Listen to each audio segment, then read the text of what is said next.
So hello guys, finally big boss season 18 is over. तो वही हुआ इस सीजन में जिसका डर था हमें। और आप सबको पता ही होगा वैसे हम क्यों बात कर रहे हैं। बहुत से लोगों को लगता है कि हाँ, करण डिजर्विंग था। आपको ही पता है जो दोस्तों, जो हाइप चल रही थी जैसे कि जो बिग बॉस शो की है कि कौन जीतने वाला कौन नहीं। जहाँ तक मेरा मानना था कि मुझे लग रहा था कि एक गेम पर्सपेक्टिव से करण को जिस लेवल पे इन्होंने रख दिया था वो था ही नहीं। मतलब मीडिया वाले इनके, हर चीज़ इनकी। करण एक बात, हर चीज़ मतलब इनकी चली। होस्ट जिन्होंने जिन जिन ने सीजन में होस्ट किया था वो भी कोई तो गोल्ड मेडल पहना के ही चले गया, जबकि करण ने कुछ किया ही नहीं था गेम में, तभी गोल्ड मेडल पहना दिया था इन्होंने।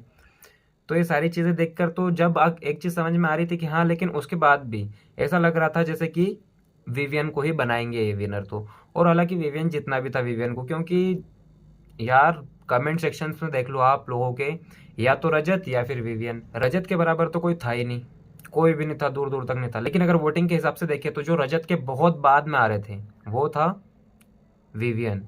और विवियन के बाद में फिर करण और अविनाश चालू होते हैं। लेकिन एक चीज़ वो समझ में नहीं आई कि ये हर बार जैसे आपको बोलते हैं दोस्तों वोट कीजिए, आपके वोट से फ़र्क पड़ेगा, वोटिंग वोटिंग वोटिंग। जैसे इसके पहले वाला सीजन था वहाँ पे लवकेश कटारिया को क्या वोटिंग की कमी थी दोस्तों? या फिर ऐसा लग रहा था पीछे पूरा एलविश यादव का हाथ था, सब कुछ था, लेकिन वहाँ पर भी नहीं जिताया। यहाँ पर दुख मतलब कि क्या, मुझे समझ में नहीं आ रहा कि क्या करणवीर मेहरा ने रजत दलाल से ज़्यादा अच्छा गेम खेल लिया, वो चीज़ समझ में नहीं आ रही है। अगर इन्होंने बिग बॉस में बुलाया और अगर उसने कुछ गलती करी या फिर कुछ किया ऐसा, या फिर कुछ गेम नहीं खेला पूरे सीजन, बस ऐसे ही बकचोदी करते रहा इधर उधर, हर चीज़ में बंदे ने आवाज़ उठाई थी, हर चीज़ में फाइट की थी, हर चीज़ में, टास्क में, हर चीज़ को उसने इतने दिल से किया था। मतलब कि हर चीज़ में जी जान लगा देता था बंदा। टाइम गोड का टास्क हुआ या फिर कोई भी टास्क हुआ, और इतना दिमाग नॉमिनेशंस में, हर चीज़। मतलब क्या कमी कहाँ पे रह गई थी वो समझ में नहीं आ रहा है मुझे। लेकिन एक जो चीज़ है वो बहुत ही बेकार लगी थी जो कि आज हुई है। और वैसे शुरू से लग ही रहा था जैसे विवियन लाडला था कलर्स का, लेकिन विवियन भी बनता तो चलो विवियन। करणवीर ने ऐसा क्या कर दिया शो में जो करणवीर को ही मतलब बना दिया इन्होंने। ना उसके इतने ज़्यादा वोट्स आ रहे थे ना कुछ था। अगर वोट्स की बात करें तो विवियन जो है रजत के बाद में था दोस्तों। बहुत बुरा लगा रजत भाई के लिए मेरे को। पूरी इस बार तो ऐसा लगा था कि नहीं इस बार तो जीतने चाहिए, लेकिन काफ़ी सारे लोग हैं जो कि बोल रहे हैं हाँ ये तो बहुत सही विनर है, डिजर्विंग विनर है। अरे कहाँ से डिजर्विंग विनर है? आप मुझे बताओ तो सही, ऐसा क्या कर दिया उसने पूरे सीजन में? ऐसा क्या कर दिया? कौन से, अरे 6 हफ्ते तो उसने यूं ही साइकिल पे बैठे बैठे निकाल दिए थे। कुछ करता, अगर कुछ दिखता लोगों को भी कि हाँ ये इंटरेस्टिंग चीज़ें हैं, तो ये कुछ भी नहीं करा उसने। सिर्फ एक दूसरे दो लोगों को लड़ाया बस, इसमें उसमें चुम के साथ में टाइम बिताया, एक जो माँ थी उसके साथ में अच्छा बनने की कोशिश की, और कुछ भी नहीं पूरा सीजन। बस वाह वाह वाह वाह, क्या मतलब दोस्तों।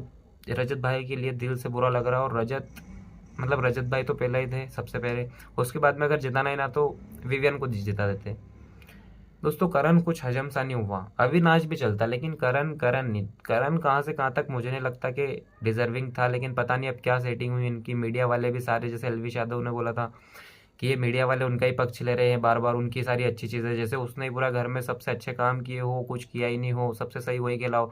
अगर तारीफ भी होनी थी तो चलो रजत भाई की गाली गुप्ता थोड़ी सी घर में याद थी। विवियन ने तो ना किसी को गाली दी थी ना ऐसा कुछ करा था। विवियन ने कुछ भी नहीं करा था ऐसा घर में था, लेकिन फिर भी विवियन को ही गलत बनाया कि विवियन तुमने भी ऐसा कुछ नहीं किया है। विवियन को तो काफ़ी हद तक बोला भी था उनकी वाइफ ने आके तुम ऐसा करो, इनसे दूर रहो, लेकिन उन्होंने उनका ग्रुप का साथ भी नहीं छोड़ा आखिरी तक कि वो जैसे भी है हर चीज़ उन्होंने करी। मतलब ऐसा तो कहीं से कहीं तक लगा नहीं। अगर बंदे को दिल से भी खेलना था, बंदे ने दिल से खेला, विवियन भाई ने भी। लेकिन क्या करें अब, पता नहीं क्या चलता है बिग बॉस। अब तो मेरे हिसाब से सारे लोग बोल रहे थे बॉयकॉट बॉयकॉट, कुछ नहीं होता दोस्तों बॉयकॉट से भी। ये सिर्फ 3-4 दिन की बात है, 5 दिन की बात है। कोई नए सीजन में ये फिर किसी नए व्यक्ति को ऐसे को उठा के लाएंगे, कोई इन्फ्लुएंसर को अच्छे बड़े को, कि उसको देखने पे लोग मजबूर हो जाएं, और फिर बस वही सब होगा। आखिरी में इनको जिसको जिताना है, इनका जो फिक्स रहता है वो रहता ही है। नहीं तो उस बार लवकेश कटारिया, जो उसका पहला वाला सीजन था उसमें लवकेश कटारिया दिख रहा था, साफ साफ दिख रहा था। वोटिंग लाइन में तो कहीं से कहीं तक पीछे नहीं थे विशाल और ये दोनों, लेकिन फिर भी कुछ हुआ क्या? नहीं हुआ, कुछ भी नहीं हुआ दोस्तों। तो इसके लिए बिग बॉस से ऐसी अब तो चिड़ सी छूटने लग गई है। और आपका क्या पॉइंट ऑफ व्यू है इस चीज़ पे, आप भी ज़रूर बताना। और मिलते हैं किसी नए टॉपिक में, नए वीडियो के साथ में। तब तक के लिए बाय।